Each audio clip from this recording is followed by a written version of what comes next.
Gente, uma coisa, tá? Que eu queria dizer pro pessoal que tá aqui. Hoje a gente teve jogo do Brasil de manhã, e aí eu fiz o slide. Perdão. Fiz o slide todo tematizado, tá? A coisa mais brega do mundo, mas eu acho super legal. Vocês sabem que o nosso tipo de slide geralmente é um slide mais sério, né, e tudo mais. Mas eu já fiz o slide todo tematizado para a gente comemorar essa vitória que a gente teve, porque merece, né? Merece merece todo o nosso, a gente vangloriar isso de todas as formas. Então vamos lá. Pessoal, começando aqui,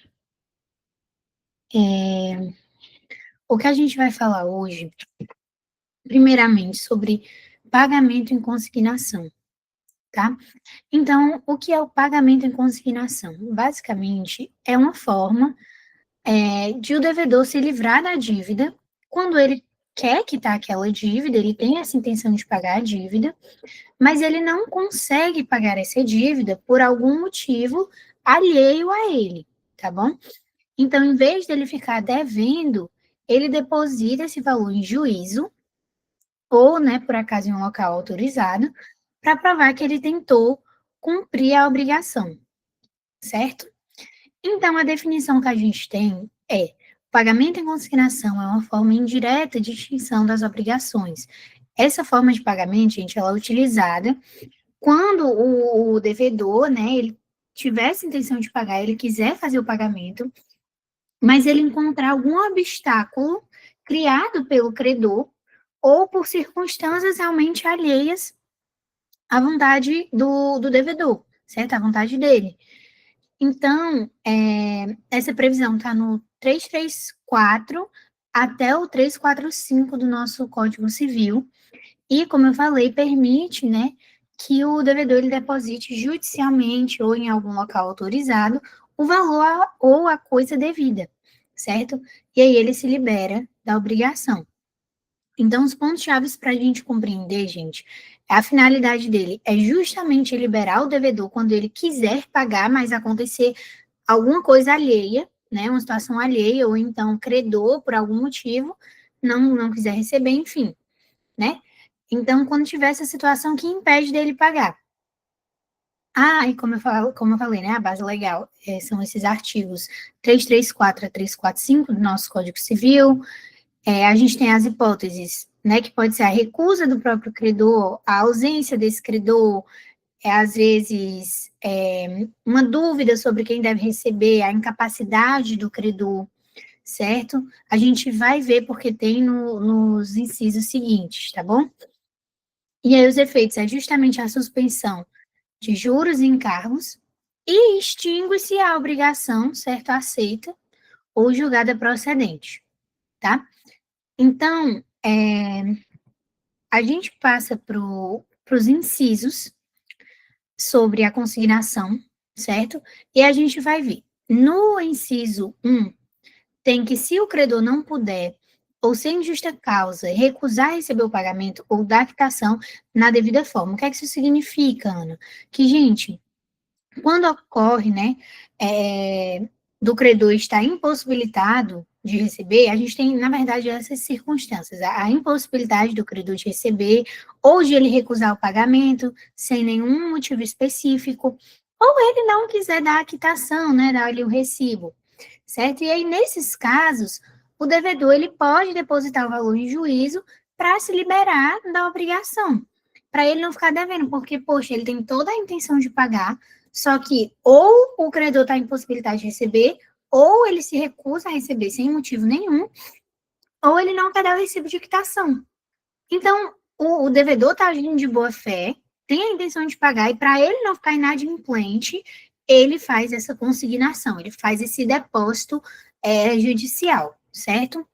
O inciso 2, ele fala que se o credor ele não comparecer ao local que foi estipulado, se ele não enviar algum representante ou não aceitar nas condições que foram ajustadas, certo? Naquele lugar, naquele tempo, na condição que foi ajustada, o devedor ele pode fazer esse pagamento por consignação. Porque o objetivo é justamente, gente, impedir, né, que o credor cause prejuízo ao devedor por omissão ou descuido, tá bom? Aí, passando para o inciso 3, a gente tem na lei dizendo que se o credor for incapaz de receber, ou se ele for desconhecido, ou se ele for declarado ausente, ou se ele residir em lugar incerto, ou de acesso perigoso e difícil, né? Pode-se realizar a consignação em pagamento. Vamos destrinchar um pouquinho esse inciso, gente. Ele é bem mais intuitivo, né, do que os outros, mas ele basicamente explica que quando o credor ele tiver impossibilidade de receber, ou por ser incapaz, desconhecido, ou se ele residir em um local de difícil acesso, né, o perigoso, ou ter sido declarado ausente, o devedor ele não precisa ficar preso a essa obrigação. Nesse caso, ele deposita o valor judicialmente e ele se libera da dívida, porque ele está cumprindo ali com o papel dele. Óbvio que ele deveria pagar o devedor em si, mas aqui a gente está falando de impossibilidades do credor de receber. Então, diante dessa impossibilidade, aí a gente tem esse pagamento de consignação que pode ser feito. O inciso 4, ele diz que se houver mais de uma pessoa dizendo ser credora, o devedor ele não é obrigado a escolher e correr o risco de pagar a pessoa errada. Aí o que, é que ele pode fazer? Ele pode depositar judicialmente, certo? E ele deixa que a justiça defina quem é que tem direito àquele valor. Então, se ele está incerto de quem é o verdadeiro credor, se é a Renata, se é o João, certo? Para que ele não fique inadimplente, ele faz depósito judicial. Agora, se o devedor, ele paga a Renata, mas ele sabe que pode ser ou a Renata ou o João, ele não tem certeza, né? Ele está incerto, mas ele opta por arriscar e ele pagar errado, ele vai ter que, se o credor realmente for o João, ele vai ter que pagar o João. Aí a gente já falou no JET passado que quem erra paga 2 vezes. Mas claro que depois ele vai poder pedir, né, a restituição dos valores para a Renata, mas aí é todo um desgaste que ele vai ter. E ele vai ter que pagar o João, e o pagamento que ele vai ter que fazer a João não está condicionado ao recebimento de volta do valor que ele pagou, porque ele assumiu o risco de pagar quando ele estava incerto sobre aquilo. Tudo bem? Então, ele tinha uma dúvida e mesmo assim ele correu esse risco porque ele quis, porque a lei está dizendo bem aqui, se ocorrer dúvida sobre quem deva legitimamente receber o objeto do pagamento, ele não é obrigado a correr esse risco, certo? Se tiver dúvida, ele pode pagar em consignação, vai para a justiça e a justiça depois vê quem é que realmente tinha o direito, tá bom? E por último, quando existe processo judicial discutindo o bem ou o valor que vai ser pago, certo? E aí o devedor ele pode consignar o pagamento até que a questão seja resolvida. Então, gente, vamos para os nossos exemplos, tá bom? Para a gente conseguir visualizar, né? Eu já expliquei os incisos para vocês, e agora a gente vai ver os exemplos, né, na prática, em relação a cada inciso. Então, vamos lá. O primeiro inciso que a gente falou de quando o credor não puder, ou sem justa causa, recusar, receber o pagamento ou da quitação na devida forma. Então, vamos por exemplo. A Virgínia, a influenciadora Virgínia, contrata uma empresa para fazer o cenário de um clipe dela. Quando ela tenta pagar, né, essa empresa, o dono da empresa diz que não quer receber o pagamento. Olha, agora eu não quero, prefiro receber depois da divulgação só. Só que a Virgínia quer resolver logo aquela situação. Então, ela deposita o valor judicialmente, né, por consignação. E ela se livra da dívida mesmo sem o credor querer receber, porque ele se recusou a receber. Então, ela pode fazer esse pagamento por consignação. É isso que o inciso 1 fala. O inciso 2 fala de quando o credor não for, nem mandar receber no lugar, tempo e condição devida. Então, vamos lá. Um patrocinador combina com o jogador Vinícius Júnior que vai pagar o cachê após o evento no estádio. Então, a gente tem aqui, após o evento no estádio, certo? Chega o dia, já acabou o evento, está no pós-evento, está no estádio, então chega o dia, o patrocinador está lá com o dinheiro, mas ninguém, os Vini Júnior não está lá, e nem ninguém do time do Vini Júnior, assessoria, nem nada está lá para receber por ele, certo? Para ele não ficar em mora, para depois não pagar juros de mora, ou então ficar inadimplente, o patrocinador, ele deposita esse valor em juízo e mostra que cumpriu sua parte. Então, ele faz o pagamento por consignação, em consignação, né? E pronto, ele está quitado ali do que ele tinha que fazer, certo? O inciso 3 diz sobre o credor incapaz, desconhecido, declarado ausente, se ele reside em um lugar muito perigoso, né? Ou difícil, ou lugar incerto. Então, vamos lá dizer que o Felca, ele fecha uma parceria com a marca, mas logo depois ele desativa todas as redes sociais e some. Ninguém sabe onde é que o Felca tá. Tá num lugar incerto, certo? A marca, sem conseguir contato para pagar, faz depósito judicial, faz depósito em juízo.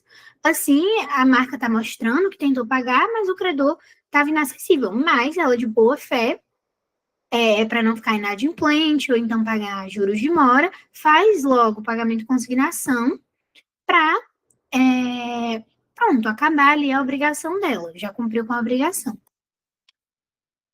O inciso 4, ele fala de quando ocorrer dúvida sobre quem deve legitimamente receber o pagamento, que foi aquilo que eu falei para vocês. Então, vamos ter uma ocasião aqui no exemplo, onde a Ana Castelli, seu ex-namorado, né, Gustavo Mioto, eles tinham um contrato de publicidade em conjunto. Vamos supor, a música que eles fizeram juntos, né, acho que é Princesa o nome, eles fizeram um contrato de publicidade dessa música juntos, no período que estavam juntos, e após o término, ambos cobram da marca o mesmo valor, dizendo que o contrato é deles. E a empresa que fechou, a empresa de publicidade, ela não tem certeza se é da Ana Castela, ela tem que pagar a Ana, tem que pagar o Gustavo, ela não sabe. Então, ela consigna o valor em juízo até que a justiça decida quem deve receber. Então, a gente vê que há uma dúvida. Então, a empresa paga em consignação justamente para não pagar alguém errado e depois ser obrigada a pagar de novo, certo? Por último, o inciso 5 fala de quando pender litígio sobre o objeto do pagamento. Então, vamos lá. Uma produtora usa uma música da Anitta e da Ludmilla, mas tem um processo entre elas duas, discutindo quem é a verdadeira titular dos direitos daquela música. Tá tendo já um processo ali rolando. Então, a produtora, ela deposita esse valor, certo, em juízo, aguardando a decisão. Assim, ela está cumprindo com a obrigação dela sem tomar partido, certo? Então, gente, em resumo, o pagamento em consignação é como um plano B do devedor de boa-fé. O devedor quer pagar, ele quer cumprir com a obrigação dele, mas algo impede, um impedimento alheio a ele, alheio à vontade dele, certo? Ele quer pagar, mas o credor impede ou cria algum obstáculo para que ele faça esse pagamento. Então, ele paga em consignação, ele deposita judicialmente, certo? E o devedor se libera da dívida. E aí suspende-se os juros, certo? E mostra que o devedor agiu corretamente de boa fé, tá bom? Aí, gente, nós temos da validade da consignação no 336. E ele diz o quê, basicamente? Que a consignação só tem efeito de pagamento se respeitar as mesmas condições do pagamento comum. Ou seja, né, gente, quando a pessoa for fazer o pagamento em consignação, tem que seguir também as mesmas condições de um pagamento normal que você já tem conhecimento. Tem que ter pessoa certa, objeto devido, modo e tempo correto, tudo bem? Então, não é qualquer depósito que vai liberar o devedor. Ele precisa estar de acordo com o contrato ou com a lei, tá bom? E sobre os efeitos do depósito, a gente tem que o feito depósito no lugar que é devido, o devedor ele vai se eximir dos juros e dos riscos a partir desse momento. Ele está se livrando dos juros e dos riscos, tá bom? A partir do momento que o depósito é feito no lugar devido, tá bom? Então, se o juiz ele considerar que o depósito foi feito corretamente, as custas são do credor, gente, e não do devedor, tá bom? Esses artigos, eles vão mostrar o efeito prático da consignação, certo? É uma proteção ao devedor de boa-fé, tá bom? Que quer fazer aquele pagamento correto, tá bom? E sobre, gente, o levantamento do depósito. Esses três artigos, o 338, 339 e 340, eles tratam na possibilidade de retirar o depósito, certo? De fazer o levantamento desse depósito. E para resumir eles, né? Claro que vocês vão ter que dar uma lida no código de vocês para entenderem, mas resumidamente o que é que eles falam? Que antes da aceitação ou impugnação, o devedor ele vai poder fazer o levantamento do valor e a obrigação volta a valer. Aí também diz que depois que o juiz reconhece o pagamento em consignação, o depósito ele vira pagamento definitivo e não pode mais ser retirado. Então aqui tem um bloqueio ao levantamento, é uma impossibilidade, tá? Então, o levantamento ele é possível, mas só antes da decisão judicial, que reconhece a validade do depósito. Posteriormente da decisão judicial já não pode fazer o levantamento, não pode se retirar de volta esse valor que foi pago. Aí, pessoal, os nossos últimos artigos, tá? Para a gente finalizar o pagamento em consignação.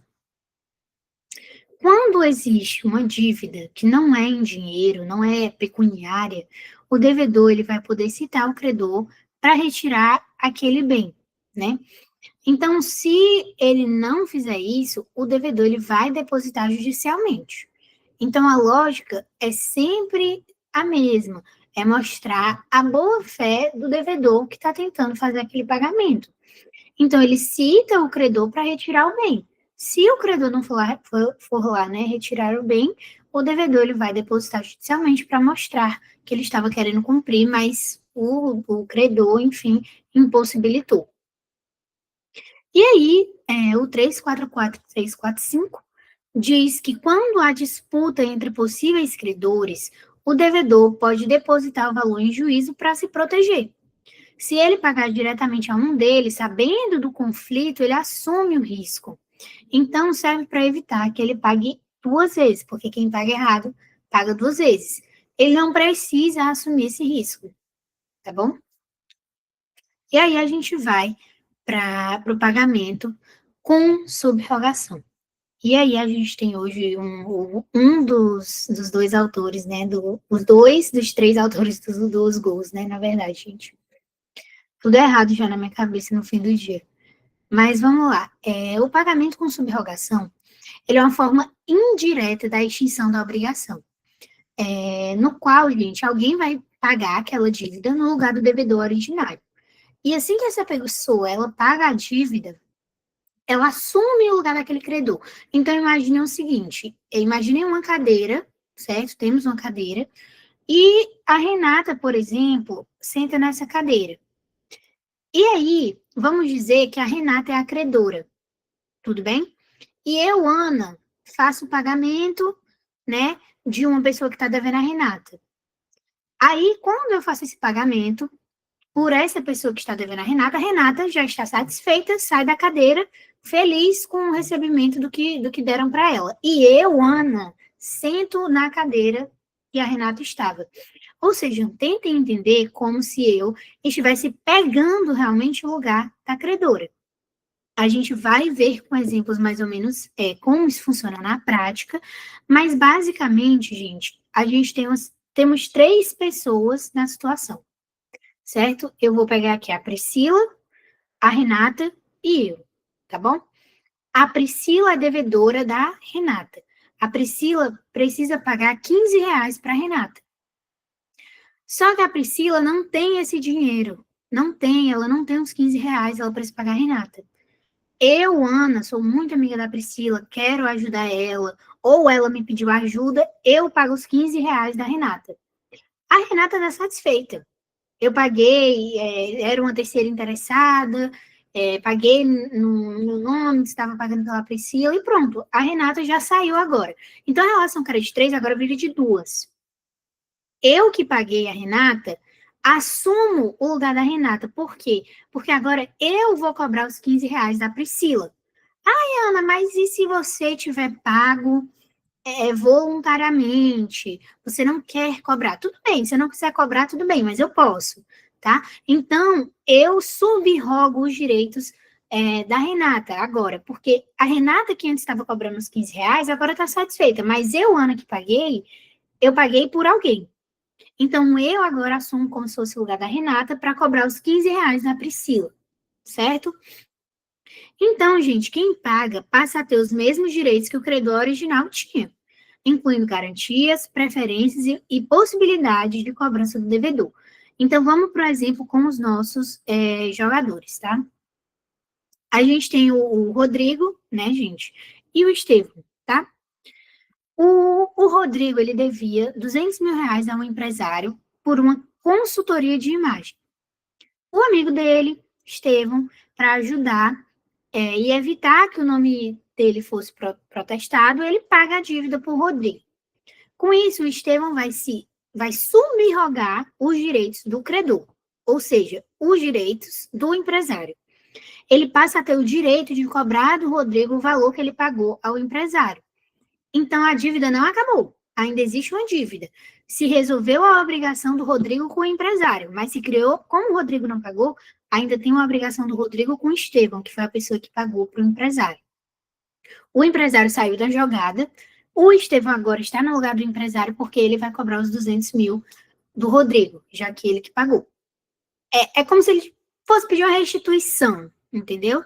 É claro que Rodrigo não deu nada ainda para o Estevão, né? Mas o Estevão pagou e agora ele quer esse dinheiro de volta. Mas ele não vai pedir o dinheiro de volta para o empresário, porque aquilo ali era uma obrigação que ele quis cumprir. Mas ele vai pedir a restituição do valor que ele pagou para o Rodrigo, que era a pessoa que estava devendo desde o princípio. O Estevão não tinha nada a ver com isso, ele só quis evitar que o amigo fosse prejudicado. Mas ele tem o direito de cobrar por esse valor que ele pagou. Então, o Estevão agora, ele assume o lugar desse empresário, ele subroga os direitos do empresário e agora ele é credor. O Rodrigo nunca saiu da posição de devedor, certo? O que está mudando, gente, na obrigação é o devedor. A gente tem um devedor originário que agora foi substituído por outro, porque alguém pagou, certo? A obrigação, mas era um terceiro, era uma pessoa alheia. E agora, esse terceiro que pagou, ele vira credor para o Rodrigo, no caso do nosso exemplo, pagar ele, certo? Então, o Rodrigo agora vai ficar devendo o Estevão, e não mais ao empresário, porque foi o Estevão que fez esse pagamento, tá bom? Então, vamos lá. A gente tem, no 346, a subrogação legal. O que seria a subrogação legal? É aquela, gente, que acontece automaticamente. Acontece por vontade da lei, por força da lei. E não precisa de nenhuma convenção entre as partes para que ocorra essa subrogação, certo? Então, a lei entende que certas pessoas têm interesse legítimo em pagar a dívida do outro, e por isso, automaticamente, elas vão assumir o lugar do credor. Mas, claro, né, a gente vai ver as hipóteses. Nós temos 3, se eu não me engano, incisos que tratam sobre isso, e eu já vim com os exemplos para vocês, tá? Então, muita atenção, gente. O inciso 1 trata do credor que paga a dívida do devedor comum. Então, isso acontece quando 2 ou mais credores têm o mesmo devedor, um devedor comum, e um desses credores paga a dívida que o devedor tem com o outro credor. Ao fazer isso, ele vai entrar no lugar do credor pago, ou seja, ele vai poder cobrar do devedor o valor que desembolsou. E essa subrogação ela vai acontecer automaticamente, sem a necessidade de um acordo. Então, vamos para exemplo. O Vini Júnior, ele possui 2 dívidas. Ele possui uma dívida com o jogador Casemiro, que ajudou ele em um investimento, e possui outra dívida com o goleiro Bento, por conta de um empréstimo pessoal. O Casemiro, com medo de que Vini seja processado por Bento e acabe tendo a imagem prejudicada, decide pagar Bento, o Casemiro paga ao Bento, para resolver esse problema. Depois de quitar a dívida com do Vinícius com o Bento, o Casemiro subroga, né? Ou seja, ele passa a ocupar o lugar de Bento. E agora o Vini Júnior continua devendo, mas a dívida é com o Casemiro. Tem os mesmos direitos que o Bento teria, certo? Muito parecido com o que a gente já explicou no slide anterior. O inciso 2, ele fala do adquirente do imóvel hipotecado, que paga ao credor hipotecário, bem como do terceiro que efetiva o pagamento para não ser privado do direito sobre imóvel. Como assim, Ana? Como assim? Não entendi nada. Então, vamos lá. Esse inciso, gente, ele fala de outra hipótese de subrogação legal que está prevista na lei, que ela acontece para proteger um direito sobre um imóvel. Então, a gente tem um imóvel que está hipotecado, ou seja, ele está dado em garantia de uma dívida. E alguém compra esse imóvel que está hipotecado, ou, por exemplo, alguém tem um direito sobre ele, tá? Aí, gente, se a dívida original ela não foi paga, e se o credor hipotecário não receber, ele pode tomar esse imóvel. Se o imóvel foi prometido a ele como uma garantia de uma dívida e ele não recebeu o valor dessa dívida, esse credor hipotecário, ele pode ele pode tomar o imóvel, porque aquele imóvel foi dado de garantia. Então, essa pessoa, né, que compra o imóvel, tem algum direito sobre ele, ela paga o credor hipotecário para não perder o imóvel. Então, a lei entende que quem paga está protegendo o interesse legítimo. Por isso que ela entra automaticamente no lugar do credor. Então, a dívida ela não desaparece, como a gente já viu, mas ela muda de mão. Então, o pagante pode cobrar do antigo devedor o valor pago, com os mesmos direitos e garantias que o credor hipotecário tinha, tá? Então, vamos por exemplo. O jogador Richarlison, do Tottenham, compra uma mansão lá em São Paulo, certo? Ele está saindo da Inglaterra, quer passar as férias lá em São Paulo, ele compra uma mansão para ele. Depois dessa compra, ele descobre que o antigo dono dessa mansão tinha uma dívida com o banco e a casa estava hipotecada.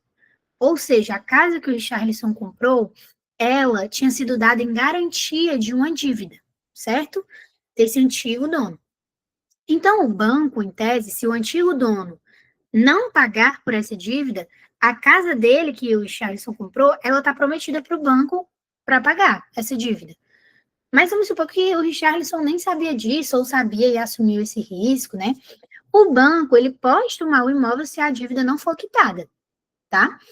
Mas o Richarlison, para não perder a casa, né, tem o dinheiro dele e tudo mais, ele faz o quê? Bom, como eu comprei um imóvel que ele tá hipotecado, e eu tô com receio do dono, pro primeiro dono, né, o dono anterior, não pagar o banco e o banco tomar o imóvel que eu comprei, que o banco poderia fazer isso, o que eu vou fazer? Eu vou pagar a dívida do dono anterior para que o banco não tome o meu imóvel.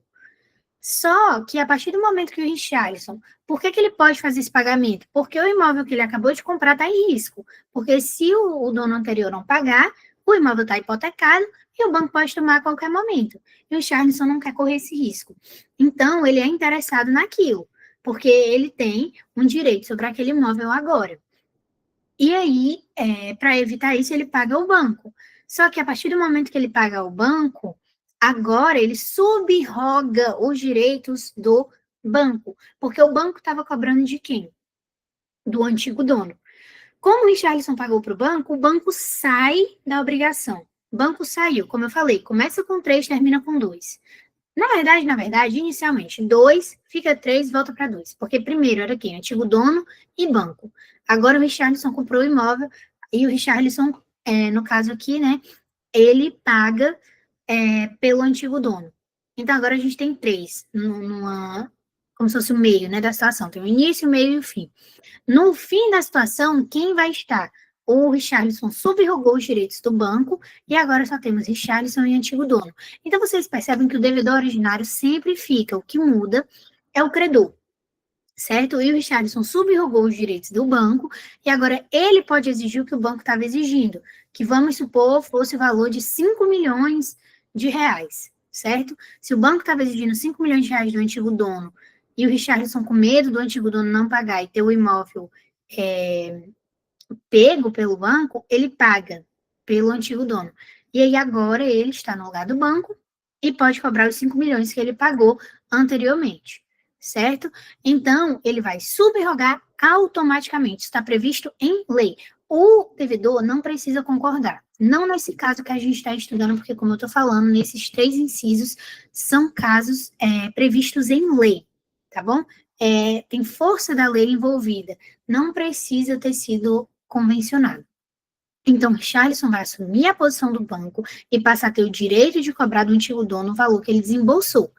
Em outras palavras, o Richarlison salvou o imóvel dele, pagando aquela dívida, e por isso a lei vai proteger o Richarlison, garantindo que ele possa recuperar o valor pago, subrogando, né, os direitos ali do banco e agora podendo cobrar o antigo dono. O inciso 3, gente, fala do terceiro interessado que paga a dívida pela qual era ou podia ser obrigado, no todo ou em parte. Gente, esse inciso ele trata da situação em que uma pessoa que não é a devedora principal, né, mas pode ser afetada pela dívida, né, ela decide pagar para proteger o seu próprio interesse, tá? Esse terceiro interessado, ele pode ser um fiador, ele pode ser um cobrigado parcial ou alguém que, de alguma forma, teria algum prejuízo se a dívida não fosse quitada. Então, é um terceiro interessado, tá bom? Quando esse terceiro paga, a lei automaticamente vai subrogar ele. Ou seja, ele vai entrar no lugar do credor original e ele pode cobrar o devedor verdadeiro pelo valor desembolsado. Então, é uma lógica bem tranquila aqui, gente. Quem paga para proteger um direito próprio deve poder, né, ter o direito de recuperar o valor de quem deveria ter pago, tá bom? Então, vamos lá. O jogador, o exemplo, né? O jogador Éder Militão, ele é fiador de um amigo que alugou um apartamento de luxo lá em Madrid. Então, ele é fiador desse amigo. Ele é interessado, tá? Um terceiro interessado. O Éder Militão aqui é um terceiro interessado. Passado algum tempo, esse amigo deixou de pagar o aluguel e o proprietário ameaça processar o Militão como responsável solidário, já que ele assinou como fiador. Olha, Éder Militão, você é o fiador, e é o seguinte, teu amigo não tá pagando, e eu vou entrar com processo contra ti, porque tu tem mais dinheiro e tal, enfim. Então, para evitar essa cobrança judicial e proteger o seu nome, seu patrimônio, o Militão decide quitar a dívida diretamente com o locador. Aí o Éder Militão fala, não, cara, peraí, eu te pago aqui e tal, vamos ajeitar as coisas. Então, eles se encontram, Éder Militão faz o pagamento e o que é que acontece? Nós tínhamos inicialmente o amigo do Éder Militão e o cobrador, né, o proprietário do imóvel, que estava cobrando o aluguel. Tínhamos dois. Aí o Éder Militão entrou na jogada. E aí ele pagou pelo amigo. Agora sai o que estava cobrando o aluguel e ficam dois. O devedor continua desde o começo. Quem entra agora e subroga os direitos do proprietário que estava cobrando o aluguel é o Éder Militão, certo? E ele subroga os direitos dessa outra pessoa. E isso está previsto em lei, então é uma subrogação automática. Então, o Éder Militão, ele assume o lugar do locador e passa a ter o direito de cobrar do amigo o valor total que ele desembolsou, certo? Então, essas são as 3 hipóteses de subrogação previstas em lei, que são automáticas. Elas não precisam de anuência das partes, não precisam que eles contratualizem, enfim, a palavra agora eu não sei exatamente, mas que eles pactuem isso, certo? Já é uma coisa que tem força de lei. Tá na lei exatamente dizendo que nessas situações subroga automaticamente, tá bom? Mas a gente tem também a subrogação convencional. Como o próprio nome diz, ela é feita pelas vontades das partes, tá bom? Então, aquela que não acontece automaticamente pela lei, acontece pela vontade das partes, tá bom? Ela depende de um acordo expresso, porque o credor ou o devedor, eles autorizam que o terceiro que vai pagar vai assumir o lugar do credor original. Então, tudo que a gente já explicou sobre subrogação, gente, vocês têm que ter em mente. A subrogação é quando alguém assume a posição de outra pessoa, que outra pessoa ocupava, certo? E ali ela vai ter todos os mesmos direitos, tudo igual.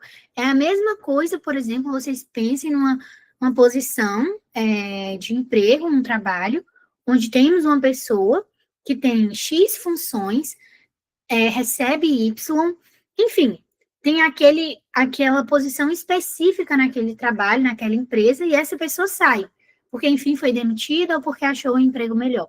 E entra outra no lugar dela. É mais ou menos isso a subrogação. Essa outra que entrar no lugar dela vai ter todas as obrigações dela, vai ter todos os direitos que a outra tinha, só que agora é uma outra pessoa entrando no lugar de uma que saiu, certo? Então, gente, em resumo, na subrogação convencional, as partes escolhem quem é que vai ocupar o lugar do credor depois do pagamento. Então, tendo noção da subrogação, vocês entendem que aquele no 346, aqueles 3 incisos, tratam de obrigação automática, que são previstas em lei e acontecem por força da lei, não precisam ser convencionadas. No 347, a gente vai ver subrogações que são convencionadas, que são feitas por vontade das partes, onde eles vão escolher quem vai ocupar o lugar do credor depois do pagamento. Então, vamos lá. O inciso 1, aqui a gente só tem 2 hipóteses, tá bom? No outro tínhamos 3, aqui só temos 2. Quando o credor recebe o pagamento de terceiro e expressamente lhe transfere todos os seus direitos. Gente, é bem simples, esses aqui são bem mais simples, por quê? Porque aquela coisa já está convencionada, eles estão ali contratuando aquilo, estão escrevendo, estão deixando expressamente claro. Então, não tem muito que a lei falar sobre, tá? Mas tem a definição aqui. Então, o credor, ele aceita que um terceiro pague a sua dívida e ele vai declarar expressamente que está transferindo todos os seus direitos para esse terceiro, certo? O consentimento do credor aqui vai ser o ponto-chave. Então, o exemplo que a gente tem. O Bruno Guimarães, né, jogador, ele tem uma dívida com uma empresa de marketing esportivo. Aí, o seu companheiro de seleção, o Matheus Cunha, decide pagar o valor por ele, para ajudar ele a resolver aquela pendência, preservar a imagem dele antes de uma campanha publicitária ali conjunta que eles têm, certo? A empresa de marketing, ela recebe o valor e declara por escrito. Reconhecemos que Matheus Cunha está subrogado em todos os direitos que tínhamos contra Bruno Guimarães. Então, gente, vejam que tem uma declaração expressa de transferência de direito para o terceiro. Então, Matheus Cunha, ele passa a ser o novo credor, ele pode cobrar o valor do Bruno depois, com os mesmos direitos e garantias da empresa original. E isso foi convencionado. O Bruno Guimarães deu o consentimento dele para que isso acontecesse, tá bom? Aí, o inciso 2 diz, quando terceira pessoa empresta ao devedor a quantia precisa para solver a dívida, sob a condição expressa de ficar o mutuante subrogado nos direitos do credor satisfeito. Gente, perdão, vou só retomar aqui, que eu me confundi. Aqui foi o consentimento do credor, tá? Não do Bruno Guimarães, me perdoe. O Bruno Guimarães é o devedor nesse caso. Mas vamos lá.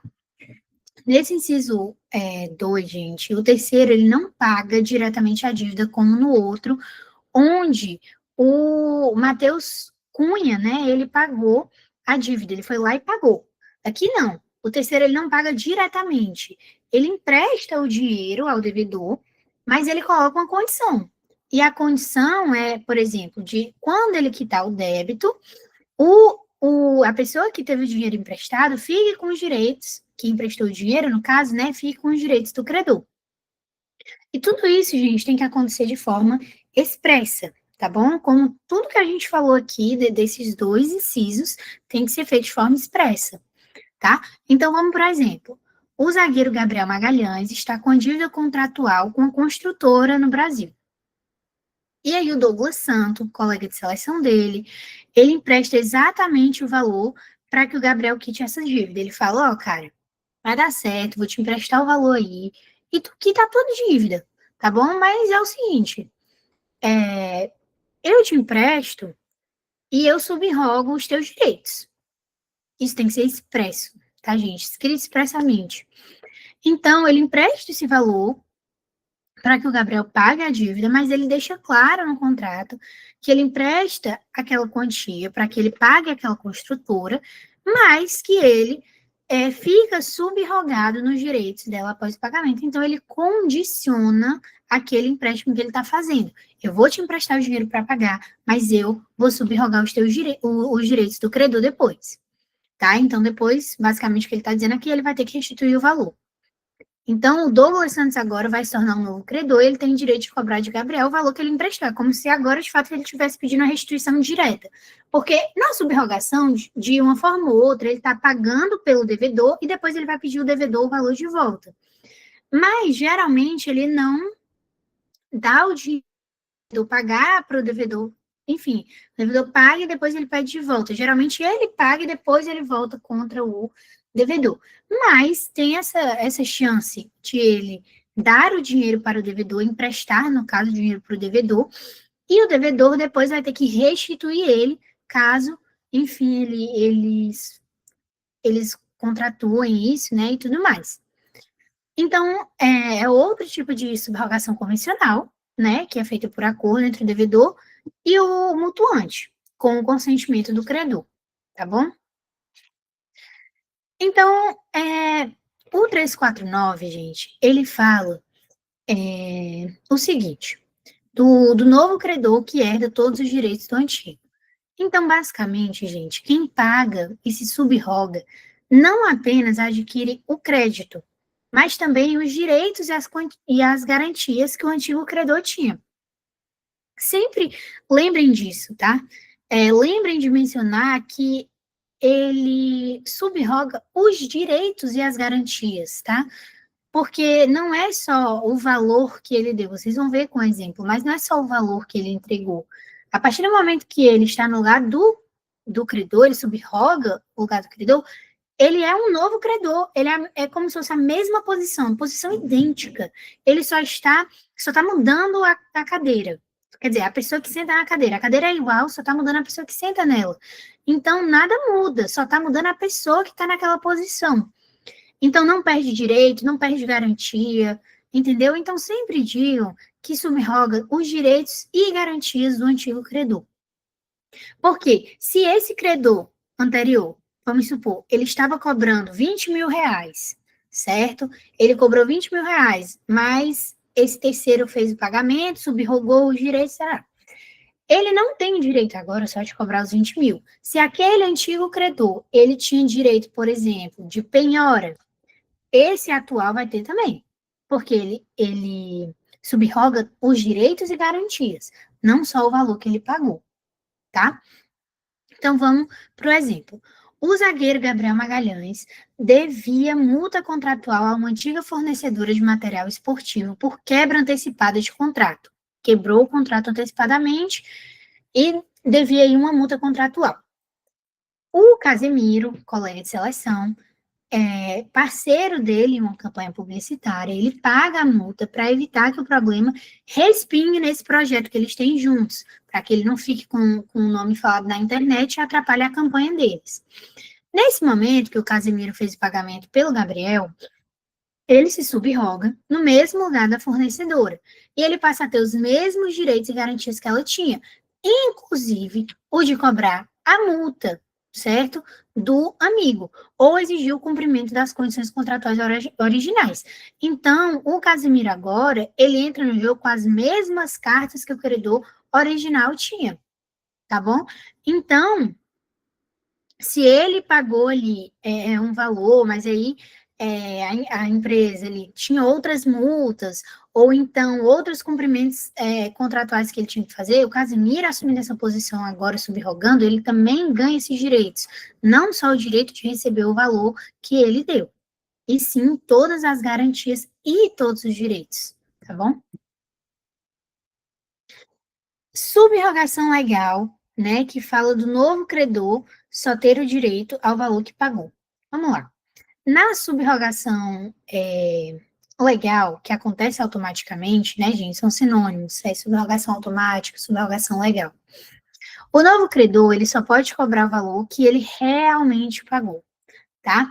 Ele não pode exigir mais do que ele desembolsou, mesmo que o crédito original fosse maior. Então, vamos tentar entender com um exemplo.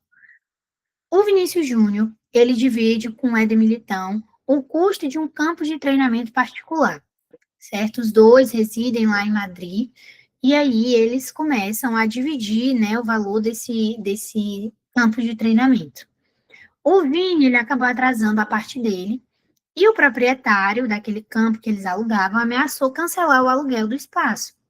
Só que o Éder Militão, que também dividia, né, para evitar esse cancelamento, para que eles conseguissem treinar ali o que eles queriam, ele paga a parte do Vini Júnior, que era 40 mil. E aí, o Éder Militão vai lá, paga os 40 mil do Vini Júnior, que o Vini Júnior não pagou. E pela lei, o Éder Militão se subroga e pode cobrar de Vini exatamente os 40 mil pagos. Nem mais, nem menos. Mesmo que o contrato total fosse de 80 mil, ele só vai ter direito ao que ele desembolsou. Então, o subrogado legal, gente, ele só pode cobrar o valor exato que ele pagou, sem acréscimo, tá bom? Que sobre o valor pago, tá? E não tem como exigir mais do que ele pagou, não é justo, tá? Apesar de ele assumir a posição ali do que seria o locador daquele campo, mas percebam que é dividido e não seria justo ele cobrar os 80 mil que geralmente o campo cobra, já que é um valor dividido, ele só pode cobrar o que ele pagou, tá? O 351 fala da preferência do credor original quando há pagamento parcial.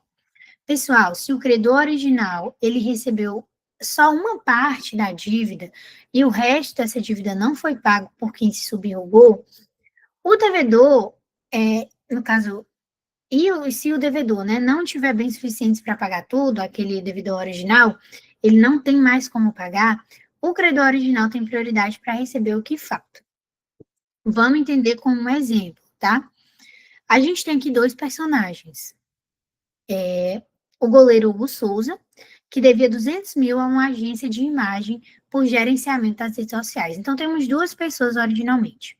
O Hugo Souza e uma pessoa jurídica, uma agência de imagem que gerenciava as redes sociais do Hugo. E o Hugo devia exatamente esses 200 mil. Essa agência conseguiu receber 100 mil que o jogador Yuri Alberto pagou, certo? Pelo amigo Hugo Souza. O Hugo Souza não tinha pagado os 200 mil e o Yuri Alberto, colega dele, falou assim, quer saber, deixa eu pagar aqui 100 mil. Então o Yuri Alberto paga os 100 mil. E aí ele se subroga, mas ainda faltam 100 mil reais para serem pagos, certo? Pouco depois, o Hugo sofre uma lesão e fica muitos meses sem jogar. E, como é de conhecimento geral, o Corinthians não possuía dinheiro para pagar esse jogador, principalmente durante esse período que ele não estava trabalhando, e ele ficou sem renda suficiente para quitar tudo. Então, o Hugo Souza agora não conseguia mais quitar esses 100 mil reais, faltantes, né? A agência, credor original, tem preferência sobre o Yuri. Ela tem que receber primeiro os valores que o Hugo, quando ele conseguir pagar. Receber os valores do Hugo quando ele conseguir pagar. O Yuri Alberto, ele só recebe se o Hugo já tiver pago aquele credor original. Porque assim, gente, vamos lá, vamos entender o que acontece. Que eu sei que é um pouquinho mais enrolado aqui. A gente tem 3 pessoas agora, porque a gente está no meio da situação, tá? O Hugo Souza, o Yuri Alberto e a agência. Inicialmente, o Hugo Souza devia 200 mil para essa agência. Mas, enfim, ele não estava pagando, o amigo Yuri Alberto pagou 100 mil, não pagou tudo, ele não subroga diretamente aqui, a empresa não saiu do campo da situação porque ainda não foi quitado tudo, foi quitado só metade. Então, o que acontece? O Yuri Alberto, ele subroga até aquele valor que ele pagou, a gente viu isso, né? Ele subroga até aquele valor que ele pagou, então ele poderia cobrar os 100 mil que ele pagou do Hugo Souza. Mas o Hugo Souza não terminou de pagar, e o Yuri também não deu os outros 100 mil reais. Então, a gente tem a seguinte situação agora. O Hugo Souza está devendo 100 mil para a agência e 100 mil para o Yuri Alberto, tá? Está devendo 100 mil para cada um. Aí, quem tem prioridade nesse pagamento? A agência. É isso que esse artigo diz. Perdão, é o artigo, né? Não é inciso. É isso que esse artigo diz, gente. Quem tem preferência é o credor original. O Yuri Alberto subrogou os direitos e tem o direito agora de cobrar o Hugo pelo CIMI que pagou? Tem, mas ele só tem esse direito porque subrogou. Então, o subrogado, ele está numa linha, ele está depois do credor originário, que tá precisando desses 100 mil para ser quitado. Então, o que é que esse artigo diz? Que quem tem a preferência para ser pago é o credor original, que não recebeu tudo. O que subrogou, no caso aqui o Yuri Alberto, ele só recebe depois, ele vem depois na fila desse pagamento. É isso que esse artigo diz, certo? Eu sei que é um pouquinho enrolado de entender de começo, mas tentem ler um exemplo com calma quando vocês estiverem em casa, para vocês compreenderem, ou assistam de novo, repitam o vídeo, para que vocês entendam, tá bom? E agora, gente, eu vou precisar da participação de vocês, por gentileza. Terminamos pagamento em consignação e pagamento com subrogação. Eu fiz 3 perguntas só, porque eu sei que não tem tanta gente mais assistindo os nossos GES, a gente não está no GES de revisão, mas eu queria fazer essas perguntas com vocês agora. Então, peço para que vocês tentem responder, pelo menos para a gente ter uma ou duas respostas para poder debater aqui, tá? Então, vamos lá, gente. Primeiro, após marcar o gol que abriu o placar da seleção, Estevão decide quitar o cachê do fotógrafo que tirou suas fotos durante a comemoração do gol. O fotógrafo se recusa a receber o pagamento, dizendo que ainda vai recalcular o valor por conta da repercussão do gol. O Estevão, né, temendo ser acusado como inadimplente, ele deposita o valor integral em juízo. Agora, gente, com base no Código Civil, qual a natureza jurídica correta desse ato do Estevão e o fundamento adequado? Então, vamos lá. Letra A. É novação, pois o valor da dívida foi alterado. Letra B. É pagamento com subrogação, pois o atleta pagou por interesse de terceiro. C. É pagamento em consignação, cabível quando o credor recusa o pagamento sem justa causa. Ou D. É simples depósito judicial sem efeito liberatório. Gente, o que vocês acham? A, B ou C? A, B, C ou D, né, gente? A D não se exclui. A, B, C ou D?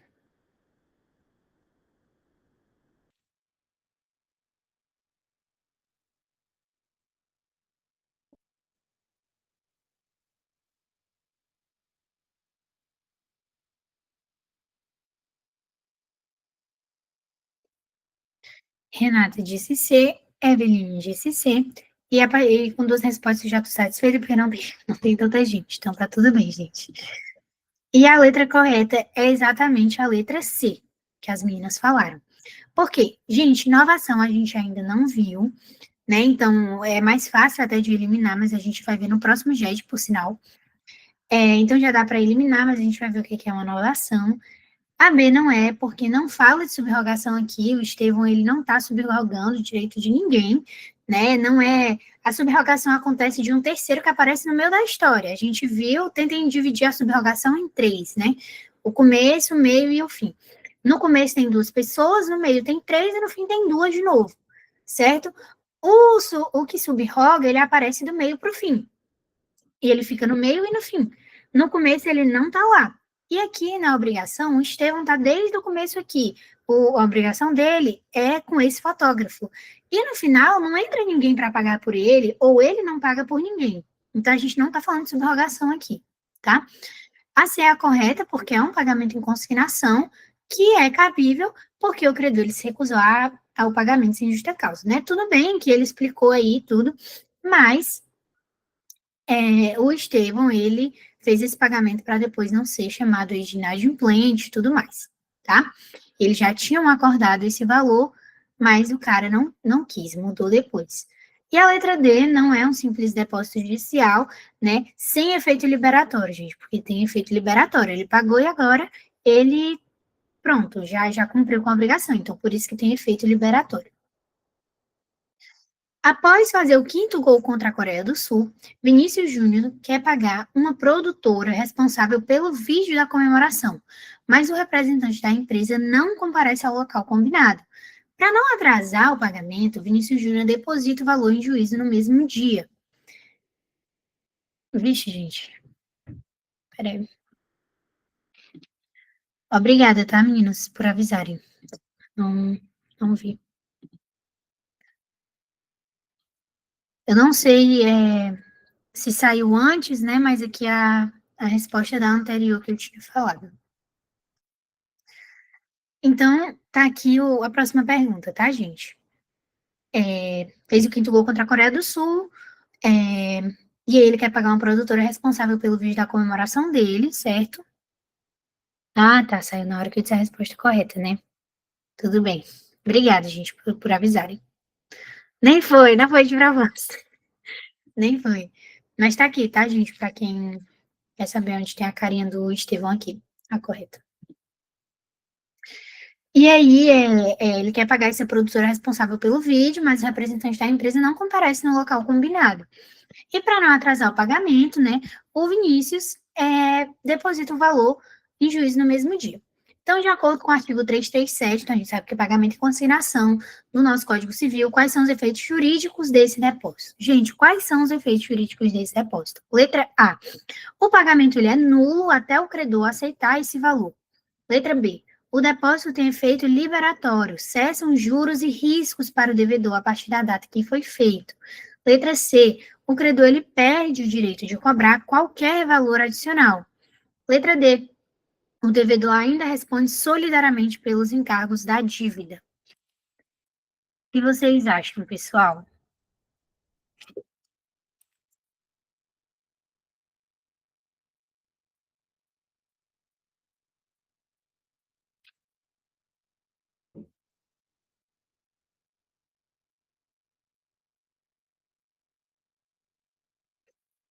Deixa eu ver aqui se tem alguma resposta. Letra B. B. Letra B é a correta. Parabéns, meninas. O pagamento não precisa, tá, dessa aceitação do credor. O credor perde o direito de cobrar qualquer valor adicional? Ele não perde esse direito, tá, gente? Ele não perde esse direito.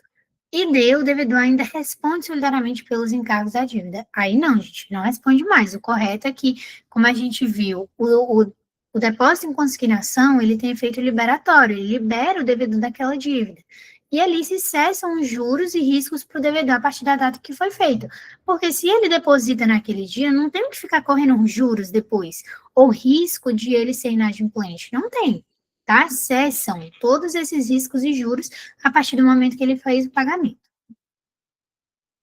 Após marcar um golaço e ganhar destaque na mídia, Rodrigo descobre que Estevão está com uma pendência financeira com a marca de chuteiras que patrocina ambos, tá? Então, para proteger a imagem da campanha e evitar rompimento coletivo de contrato, Rodrigo paga a dívida de Estevão diretamente à fornecedora. Qual é a classificação jurídica correta dessa conduta do Rodrigo, gente? Subrogação legal, pois Rodrigo tinha interesse jurídico em evitar prejuízo à própria imagem, subrogação convencional, pois depende da autorização de Estevão, pagamento em consignação, pois houve depósito do valor, ou há um pagamento indevido, já que Rodrigo não era o devedor da obrigação. O que vocês acham que é, pessoal?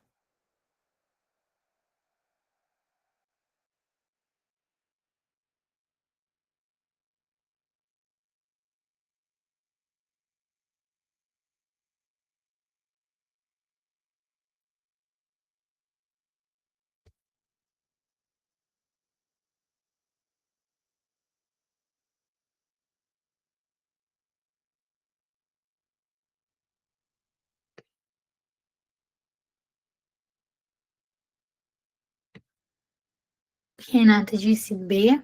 Alguém mais? Eveline B, João B.